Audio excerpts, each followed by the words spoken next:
अष्टावक्र गीता यथार्थ में भारतीय अध्यात्म का शिरोमणि ग्रंथ है। इसकी तुलना अन्य किसी ग्रंथ से नहीं की जा सकती। इसका कारण यह है कि इसमें अष्टावक्र जी के बड़े ही अनूठे वक्तव्य हैं। यह कोई सैद्धांतिक वक्तव्य नहीं है, प्रत्युत प्रयोग सिद्ध वैज्ञानिक सत्य है, जिसको उन्होंने राजा जनक पर प्रयोग करके सत्य सिद्ध कर दिखाया। अष्टावक्र जी ने राजा जनक को श्री कृष्ण की तरह अनेक विधियां न बताकर आत्मज्ञान के बोध की एक ही विधि बताई, जो अनूठी, भावातीत, देश काल की सीमा के परे पूर्ण वैज्ञानिक है। बिना किसी कथा व उदाहरण के, बिना प्रमाणों तर्कों के दिया गया यह शुद्धतम वक्तव्य गणित जैसा है, जो आज तक अध्यात्म जगत में नहीं दिया गया। यह अध्यात्म की ऐसी धरोहर है जिसके बारे में कुछ कहना सूर्य को दीपक दिखाने जैसा ही है। अष्टावक्र जी बुद्ध पुरुष थे, जिनका नाम अध्यात्म जगत में बड़े सम्मान के साथ लिया जाता है। कहावत है कि होनहार बिरवान के होत चिकने पात, सपूत के पांव पालने में पहचाने जाते हैं। ये सभी कहावतें अष्टावक्र जी पर चरितार्थ होती हैं। उनके जीवन से यह सिद्ध होता है कि वे ज्ञानियों में शिरोमणि थे।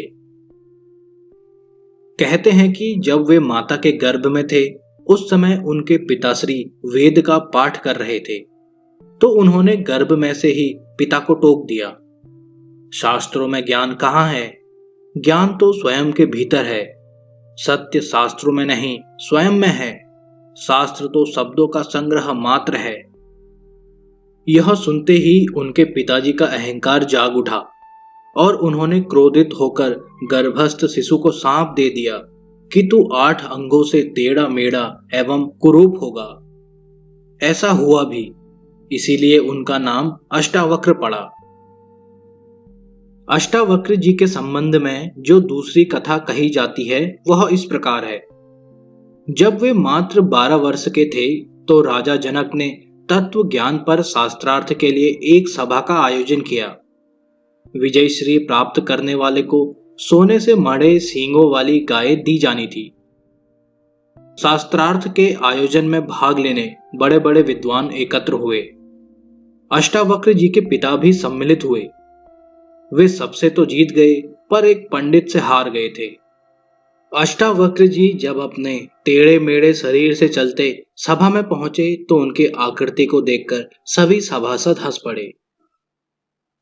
कुछ देर रुकने के बाद अष्टावक्र जी भी जोर से हंस पड़े।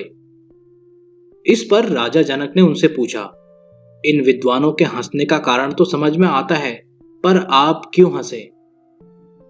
अष्टावक्र जी ने कहा, मैं इसलिए हंसा कि इन चर्मकारों की सभा में कहां से आ टपका।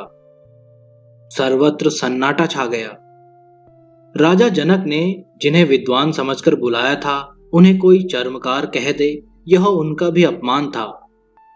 सभासद अपना रोष प्रकट करते उससे पहले ही राजा जनक ने स्थिति संभालते हुए अष्टावक्र जी से पूछा, आपके कथन का क्या अर्थ है? यह मैं नहीं समझ पाया। इस पर श्री अष्टावक्र जी ने कहा, बहुत सीधी सी बात है। चर्मकार चमड़ी का ही पारखी होता है, वह ज्ञान को क्या समझे। ज्ञानी ज्ञान को देखता है, चमड़ी को नहीं। इनको मेरी चमड़ी, टेढ़ा मेढ़ा शरीर ही दिखाई दिया, जिसे देखकर ये हंस पड़े।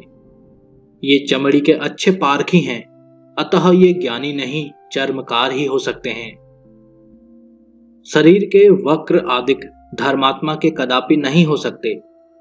हे राजन, ज्ञानवान तो आत्मदृष्टि से संपन्न होता है, वह आत्मा को ही देखता है, जबकि अज्ञानी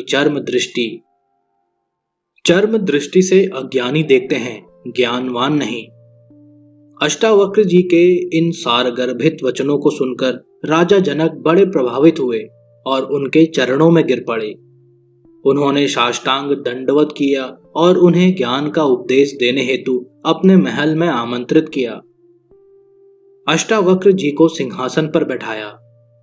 स्वयं उनके चरणों में बैठकर शिष्य भाव से अपनी जिज्ञासाओं का 12 वर्षीय बालक अष्टावक्र जी से समाधान कराया।